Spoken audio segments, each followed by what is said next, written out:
Alors, la Chambre d'agriculture a eu l'idée d'éditer un dépliant humoristique et précis sur le bon voisinage entre les riverains et les agriculteurs. Comment a germé cette idée? L'idée est venue très rapidement de créer un outil qui pourrait effectivement essayer de mettre en relation les agriculteurs et les habitants non agriculteurs dans les villages. Quels sont les points de désaccord? Désaccord est peut-être un bien grand mot, mais effectivement, l'agriculture est une activité économique et qui génère forcément quelques nuisances. On peut parler du bruit, par exemple, un tracteur qui démarre à 6 heures du matin, un samedi matin, par exemple, c'est pas forcément le bienvenu pour quelqu'un qui veut faire la grasse matinée. Ça peut être la boue sur la route quand il y a des chantiers de maïs ou de betteraves. Ça peut être les odeurs aussi, un éleveur qui vide sa stabulation et qui épand son fumier. Ça peut être aussi la poussière, l'été, à l'époque de la moisson.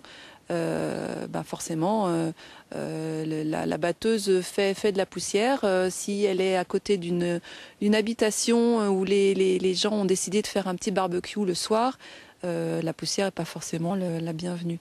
Le fait que les agriculteurs aient des voisins qui ne pratiquent pas les mêmes métiers, qui ne soient pas du tout dans les mêmes domaines, finalement, ça ouvre aussi la vie des villages? Ah ben, tout à fait. Le but, c'est d'essayer de vivre ensemble du mieux possible, mais au contraire, un village qui est riche de diversité, c'est un village qui est vivant. Et il est tout à fait possible de vivre ensemble en bonne intelligence si chacun comprend les motivations et les contraintes des autres. Madame Henbert, merci. Alors nous allons à présent un peu plus loin au Pays de Caux, à Ermenouville, chez une agricultrice. Elle reçoit une riveraine d'exploitation agricole. Dialogue sur le bon voisinage entre les agriculteurs et leurs voisins. C'est un reportage de Catherine Lecomte et Jérôme Bègue. Des tracteurs qui ralentissent le trafic sur les trajets quotidiens, des routes maculées de boue, des nuisances sonores et olfactives. La liste des reproches faits aux agriculteurs est parfois longue et pesante, au point de polluer les relations de bon voisinage avec le monde agricole. Il y a parfois des riverains un peu impatients qui, à peine nettoyer la route, ont l'impression de salir leur voiture. Et puis il y en a d'autres qui comprennent bien et qui ralentissent surtout aux endroits les plus dangereux. Et puis à l'inverse, parfois aussi, ils reconnaissent que les gens rendent parfois des services. C'était le cas l'hiver dernier, par exemple, au moment de la neige. En fait, aujourd'hui, de chaque côté du champ, chacun a de plus en plus tendance à défendre son précaré, sa tranquillité, y compris quand les terres agricoles deviennent un enjeu financier capital. Il y a une concurrence parce que on perd l'équivalent d'un département par an en France, dû à l'urbanisation. Donc les agriculteurs, ils ont l'impression qu'on va manger leur outil de travail. Du coup, des associations comme le Groupement féminin de développement agricole et rural a décidé d'ouvrir et de faciliter le dialogue entre chacun et s'appuie désormais sur cette plaquette sortie par la Chambre d'agriculture.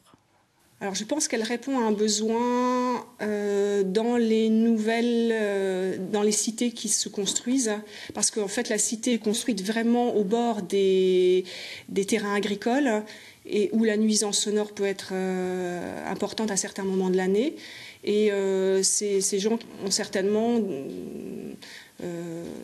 besoin d'en parler et de prendre conscience qu'il y a des gens qui travaillent et qu'il faut faire un effort des deux côtés. À terme, ces petits guides seront donc disponibles dans toutes les mairies concernées en milieu rural.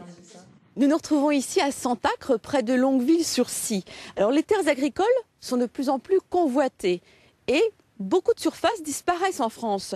Cela représente 80 000 hectares par an, l'équivalent d'un département français en moins tous les 7 ans.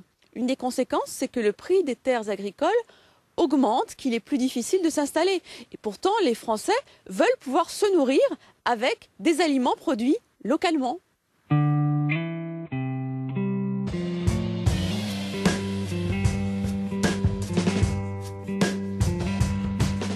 Agnès Ruette, bonsoir. Bonsoir. Vous êtes agricultrice et coprésidente de la commission territoire de la Chambre d'agriculture de Seine-Maritime. C'est cela. Alors, est-ce que ce département est soumis à la pression foncière pour les terres agricoles.